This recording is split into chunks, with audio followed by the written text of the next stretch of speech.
कि महाभारत का भी जो युद्ध हुआ था वो एक परिवार की कहानी थी। हाँ जी, और परिवार किस लिए लड़ा था? और कर्म युद्ध में भी परिवार की लड़ाई है। परिवार किस लिए लड़ रहा है? पार के लिए। प्रभुता के लिए। जी नमस्कार, प्रणाम, मैं आशुतोष राणा और आप मुझे देख रहे हैं peepingmoon.com पर।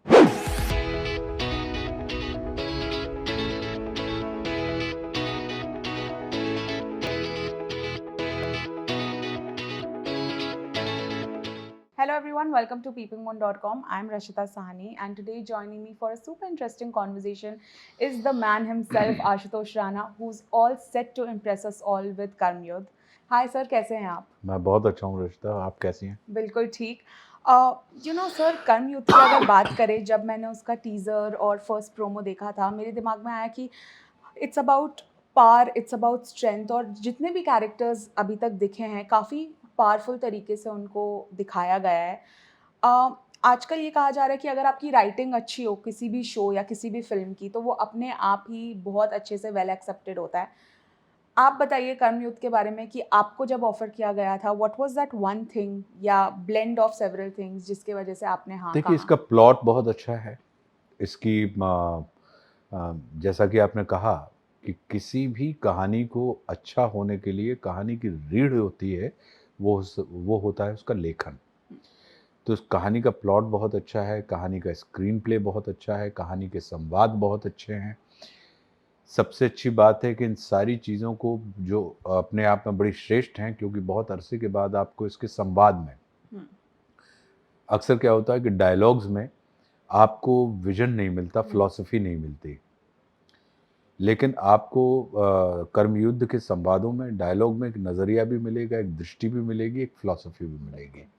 तो इसलिए वो आपको अपने करीब के या अपने जीवन से संबंधित तमाम चीज़ें आपको नज़र आएँगी और इसको बहुत अच्छे से कंपाइल करते हुए हमारे जो निर्देशक हैं रवि, उन्होंने इसको बहुत अच्छे से खूबसूरती के साथ शूट किया है।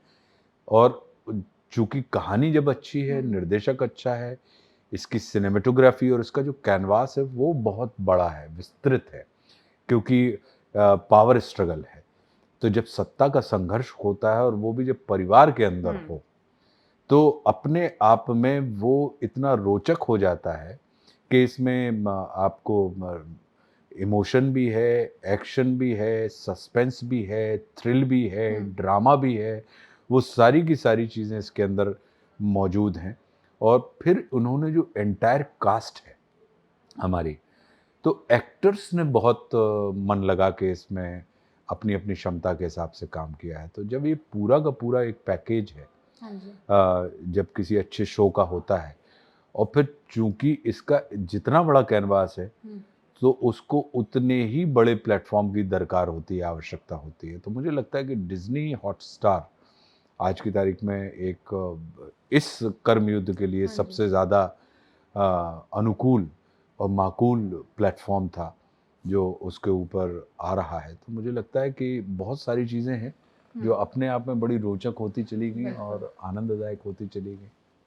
और आपका जो इसमें किरदार है, मुझे लगता है वो भी काफ़ी ही रोचक दिखने को मिलेगा हमें, बट आप थोड़ा-सा अगर बता पाएँ जी, उनके बारे मेरे में? किरदार का नाम है गुरु शास्त्री। हाँ जी। और गुरु शास्त्री एक ऐसा कैरेक्टर है कि जैसा कि हम देखें हुँ, कि कुछ खिलाड़ी, जब आप खिलाड़ियों को देखते हैं तो आपको खेल नहीं दिखाई देता, लेकिन जब आपको खेल दिखाई देता है तो खिलाड़ी दिखाई नहीं देता। तो गुरु शास्त्री जो है वो पर्दे के पीछे का एक ऐसा खिलाड़ी है कि जो खेल तो आप देख रहे हैं, लेकिन खिलाड़ी को आप नहीं देख पाते हैं। और वो एक ऐसा व्यक्ति है कि जो ये जानता है कि अगर मान लीजिए कोई परिस्थितियाँ जो हैं, अगर आपके कंट्रोल में नहीं है, तो आपको अपने ऊपर कंट्रोल कर अगर है, तो आप परिस्थितियों को भी कंट्रोल में ला सकते हैं। बाकी के जो किरदार हैं, वो परिस्थितियों से उनकी मनःस्थिति प्रभावित हो रही है। लेकिन गुरु शास्त्री अपनी मनःस्थिति के हिसाब से अपनी परिस्थितियों का निर्माण कर रहा है और उसको अपनी इच्छा के अनुसार जी। वो सारे के सारे रिज़ल्ट मिल रहे हैं। तो एक उस किस्म का किरदार है, जैसे कि जब हम ड्राइव करते हैं किसी चीज़ को, तो आपने देखा होगा कि ड्राइवर जो होता है वो पीछे बैठकर ड्राइव करता है। बिकॉज़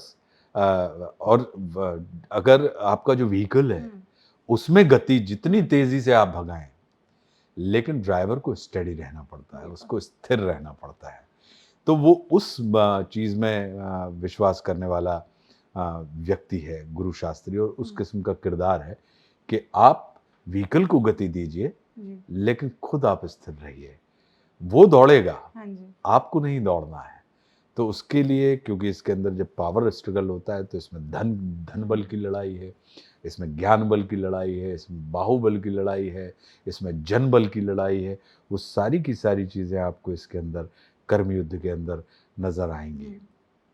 पर आपका जो भी कैरेक्टर हो, जो भी आपका किरदार हो, उसमें आप बहुत ज़्यादा अच्छे से ढल जाते हैं। मतलब कोई भी फ़िल्म हो, कोई भी शो, आपका एक कोई सर्टेन प्रोसेस रहता है। जैसे अगर मैं कर्मयुद्ध की बात करूँ, गुरु शास्त्री बनने के लिए कोई एक अलग टाइप का प्रोसेस था आपके लिए? प्रोसेस हमारा एक ही रहता है। हाँ जी। मेरी कोशिश रहती है कि आशुतोष राणा ना दिखाई दे। बिल्कुल। आशुतोष राणा को मिटा दीजिए, हुँ, तो फिर जो दिखाई देगा वो किरदार दिखाई देगा। जी। तो मैं बनाने की दिशा में काम नहीं करता, मैं आशुतोष राणा को मिटाने की दिशा में काम करता हूँ। और मुझे लगता है कि जब आप मिटाते हैं, तभी कोई चीज़ आपके सामने नई चीज़ बन के खड़ी हो जाती है। कैरेक्टर्स जो होते हैं वो पात्र हिंदी में उनको पात्र कहा जाता है। पात्र का मतलब होता है कंटेनर। तो कंटेनर जो होता है वो सॉलिड होता है, और जो कंटेनर के अंदर डाला जाता है वो तरल होता है, लिक्विड होता है, उसको आप पदार्थ कहते हैं, ठीक है। तो एक्टर जो होता है वो पदार्थ है, और कैरेक्टर जो होता है वो पात्र है, कंटेनर है। तो होता क्या है कि मेरी कोशिश ये रहती है कि मैं पात्र ना बनूं, और अपने कैरेक्टर को मैं पदार्थ ना बनाऊं। अपने एक्टर को अपने आप को तरल बना देना चाहिए, फिर वो जो जिस पात्र के अंदर जाएगा उसकी सॉलिडिटी के ऊपर विश्वास रखना चाहिए, तो वो उस हिसाब का शेप ले लेता है अपने आप में। तो तरल बनाने की जो प्रक्रिया है वो कहीं ना कहीं आपको मिटाने की प्रक्रिया का ही एक अंग होता है। तो हम उसमें विश्वास रखते हैं कि अपने आप को तरल बनाते हैं कि आप सतत बहते रहें। रिजिडनेस आपके अंदर नहीं होनी चाहिए। आपके अंदर तमाम ट्रुथ ऑफ द मोमेंट जो होता है, पल का सत्य, हर क्षण का एक सत्य होता है, उसके प्रति आपको बहुत रिस्पॉन्ड करने की आपके अंदर क्षमता होनी चाहिए। मेरी अपनी प्रोसेस होती है कि मैं रिएक्ट करने में विश्वास नहीं करता, मैं रिस्पॉन्ड करने में विश्वास करता हूँ। और अक्सर हम अभिनेताओं को जो दिखाया जाता है कि साहब ये एक्शन रिएक्शन है। एक्शन रिएक्शन वाली चीज़ें वो आपको रोचक तो लगेंगी, लेकिन स्मरणीय नहीं रहेंगी। वो एक्शन और रिस्पॉन्स वाली चीज़ें हैं कि आपको रिएक्ट नहीं करना है, आपको रिस्पॉन्ड करना है। जैसे अभी हम एक दूसरे के साथ रिएक्ट नहीं कर रहे हैं, हम रिस्पॉन्ड कर रहे हैं।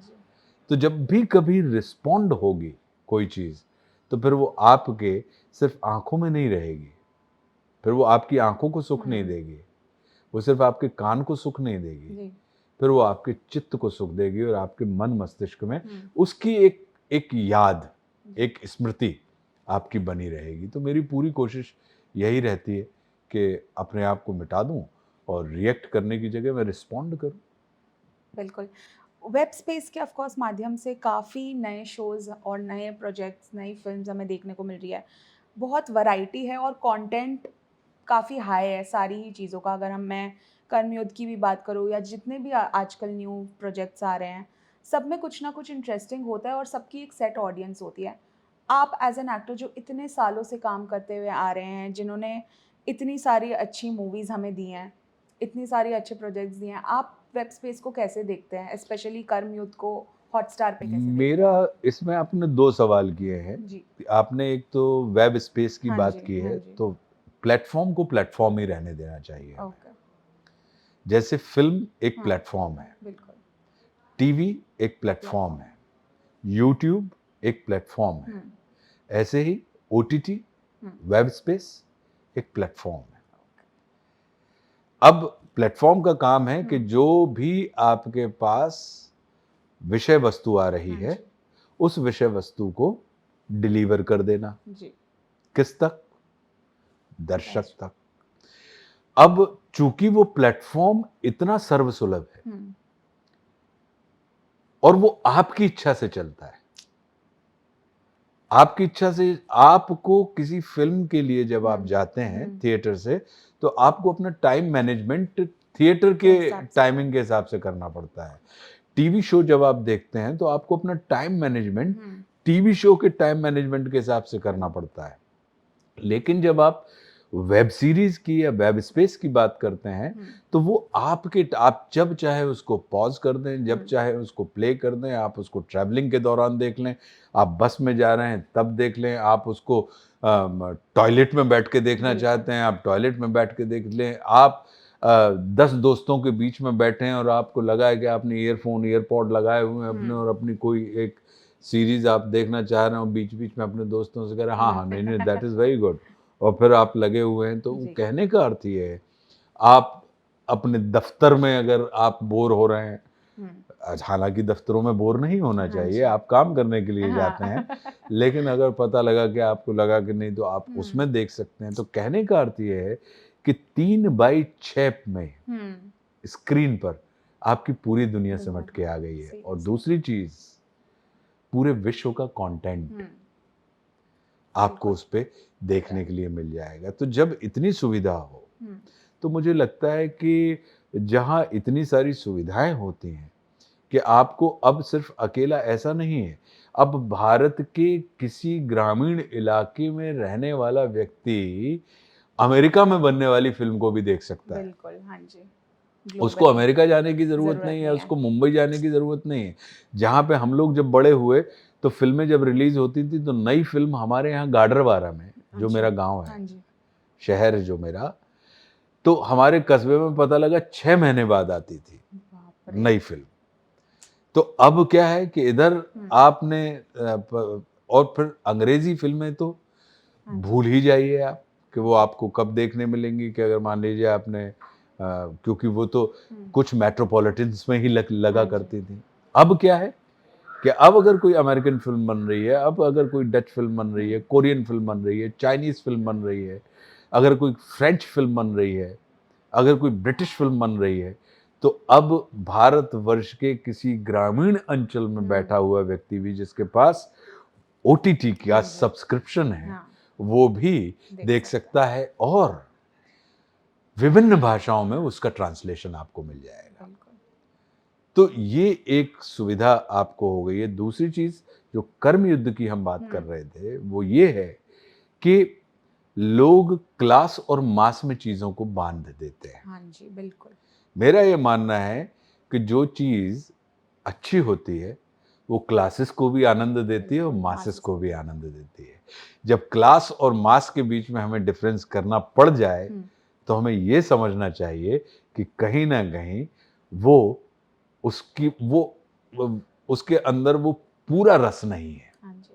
वो अधूरा रस है। तभी हम ये कह रहे हैं कि नहीं-नहीं, वो तो मासेस के लिए बनाई है। नहीं-नहीं, ये तो हमने क्लासेस क्लासेस के के लिए लिए बनाई बनाई है। तो मेरा अपना ये मानना है कि कर्म युद्ध जो है, हाँ जी, वो क्लास और मास मास दोनों। दोनों को, क्यों?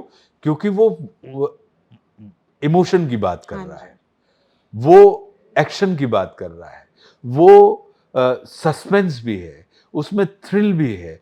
इसमें चूँकि अगर हम देखें तो मैं इसको महाभारत के जैसा देखता हूँ कि महाभारत का भी जो युद्ध हुआ था, वो एक परिवार की कहानी थी। हाँ जी, और बिल्कुल। परिवार किस लिए लड़ा था? प्रभु सत्ता प्रभु के लिए, सत्ता प्राप्ति के लिए।